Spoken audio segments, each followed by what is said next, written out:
Sri Satcharitha Sadguru Sainath Maharaj Ki Jai, Chapter 39, Baba's Knowledge of Sanskrit.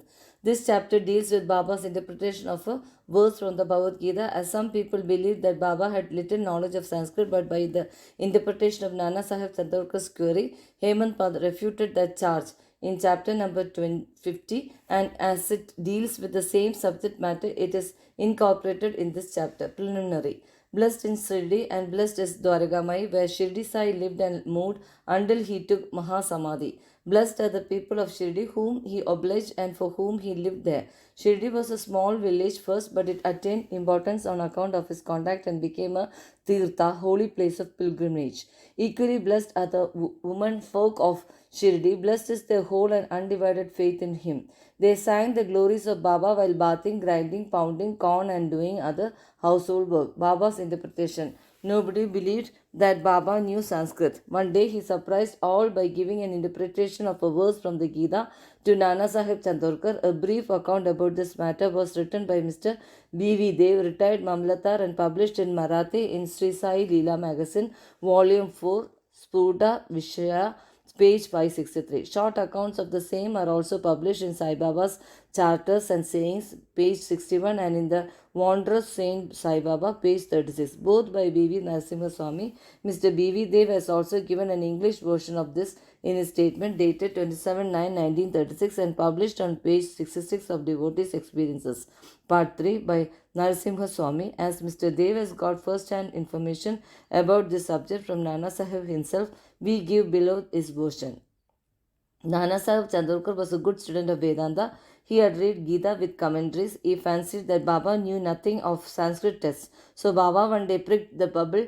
These were the days before crowds flocked to Baba, when Baba had individual meetings at the mosque with such devotees. Nana was sitting near Baba and massaging his legs and muttering something under his breath. Baba: Nana, what are you mumbling to yourself? Nana: I am reciting a sloka. Baba: what sloka? Nana: from Bhagavad Gita. Baba: say it loudly. Nana then recited Bhagavad Gita 4:34, which is as follows. Tatpiti prani pradena pariprashnena sevaya ubadeshanti te jnanam jnanani satvadashina.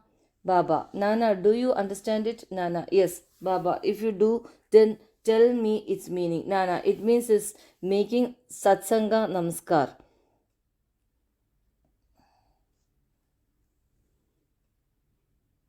It means this: making Shashtanga Namaskar, that is prostration, asking the Guru, serving him, learn what his knowledge is. Then those who have attained the real knowledge of the Sadvastu, Brahma, will give you Upadesha, instruction of knowledge. Baba: Nana, I do not want this sort of collected purport of the whole stanza. Give me each word, its grammatical force and meaning. Then Nana explained it word by word. Baba: Nana, is it enough to merely make prostration? Nana: I do not know any other meaning for the word praniprat than making prostration. Baba: what is pariprashna? Nana asking questions. Baba: what does prashna means? Nana: the same, questioning. Baba: if pariprashna means the same as prashna, why did Vyasa add the prefix pari? Was Vyasa officed?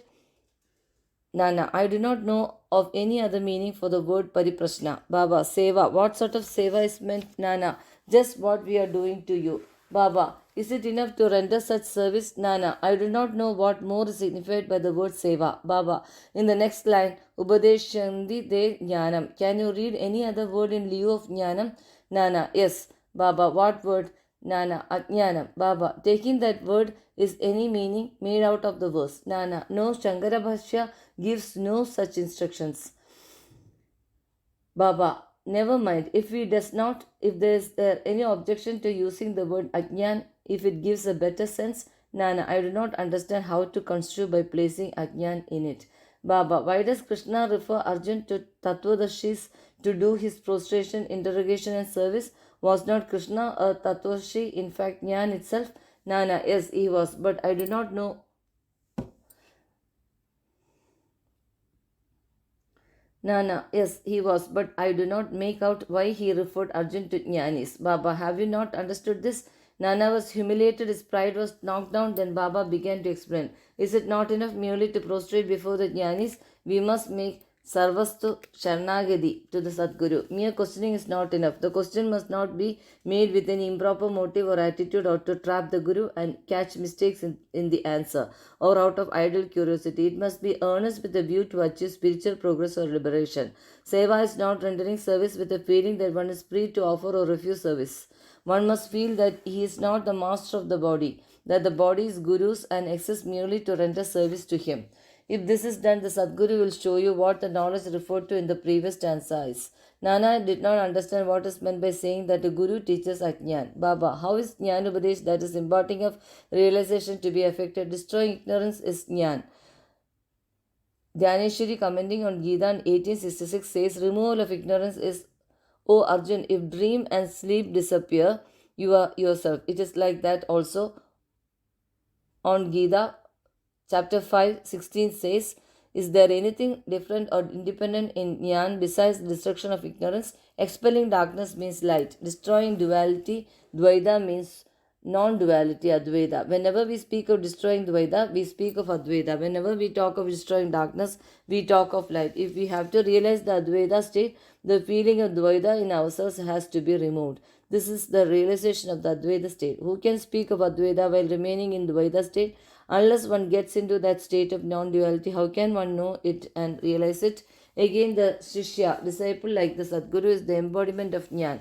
The difference between the two lies in the attitude, high realization of Sadguru and his marvelous superhuman sattva and unrivaled capacity, and Aishwarya Yoga, divine powers. The Sadguru is Nirgun Satchit Anand. He has indeed taken human form to elevate mankind and raise the world. But this real Nirgun nature is not destroyed thereby, even a bit. His existence, divine power, and wisdom remain undiminished.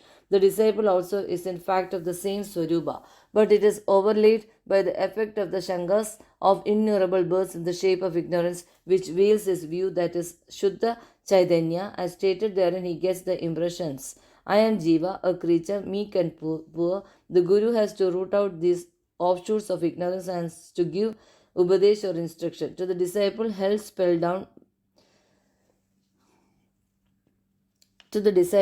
spellbound for endless generations by the ideas of his being a jiva, the Guru imparts the teachings. You are God, you are mighty and opulent. Then he realizes that he is God really. The perpetual delusion under which the disciple is laboring, that he is the body, that he is a creature or ego, that God and the world are different from him, is an ignorance inherited from innumerable past births. From actions based on it, he has derived his joy, sorrows, and mixtures of both. To remove this delusion, this error, this root ignorance, he must start the inquiry. How did the ignorance arise? Where is it? And to show him, this is called the Guru's Upadesh. The following are the instructions of Ajnan. 1. I am Jiva, creature. 2. Body is the soul. I am the body. 3. God, world, and Jiva are different. 4. I am not God. 5. Not knowing that body is not the soul. 6. Not knowing that God, world, and Jiva are one. Unless these errors are exposed to his view, the disciple cannot learn what is God, Jiva, world, body, how they are interrelated, and whether they are different from each other or are one and the same. To teach him these and destroy his ignorance in these instructions in Jnana or Ajnan, why should Jnana be imparted to the Jiva? Who is the Jnana Murti? Upadesh is merely to show him his error and destroy his ignorance. Construction of the Samadhi Mandir. Baba never made any fuss about things which he wanted to accomplish, but he so skillfully arranged the circumstances that the people were surprised at the show, but more results attained. The construction of the Samadhi Mandir is an instance. Sriman Bapusaheb Bhuti, the famous multimillionaire of Nagpur, lived in Shirdi with his family. Once an idea arose in his mind that he should have a building of his own there. Sometime after this, while he was sleeping in Dikshit Bada, he got a vision. Baba appeared in his dream and ordered him to build a Bada with a temple. Shama, who was sleeping there, also got a similar vision. When Bapusaheb woke up, he saw Shama crying and asked the latter as to why he was in tears.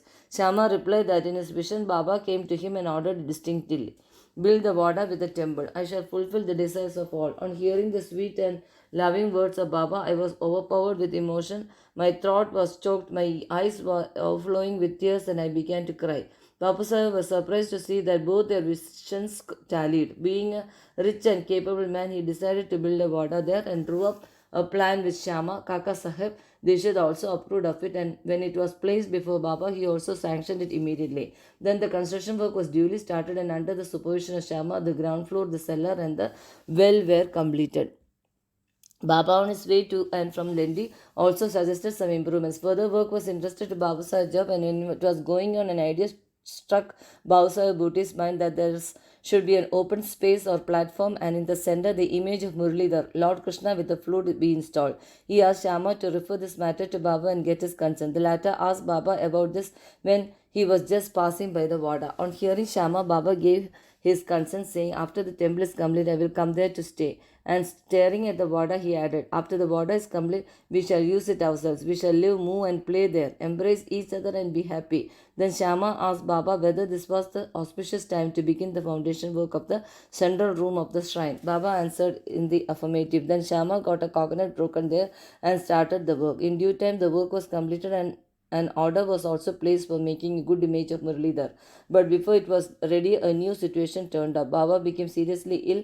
Bapu Sahib became very sad and dejected. Thinking of it, Baba passed away. This Wada would not be consecrated by the holy touch of Baba's feet, and all his money, about a lakh of rupee, would be washed away. But the words "keep me in the Wada," which came out of Baba's mouth just before his passing away, consoled not only Bapu Sahib but one and all. In due time, Baba's holy body was placed and preserved in the central shrine meant for Muralidhar, and Baba himself became Muralidhar, and the Vada thus became the Samadhi Mandir of Sai Baba. His wonderful Leela is unfathomable. Blessed and fortunate is Babu Sahib Bhuti, in whose Vada lies the holy and the pure body of Baba. Go to Sri Sai. Peace be to all. Sri Satchidananda Sadguru Sainath Maharaj Ki Jai.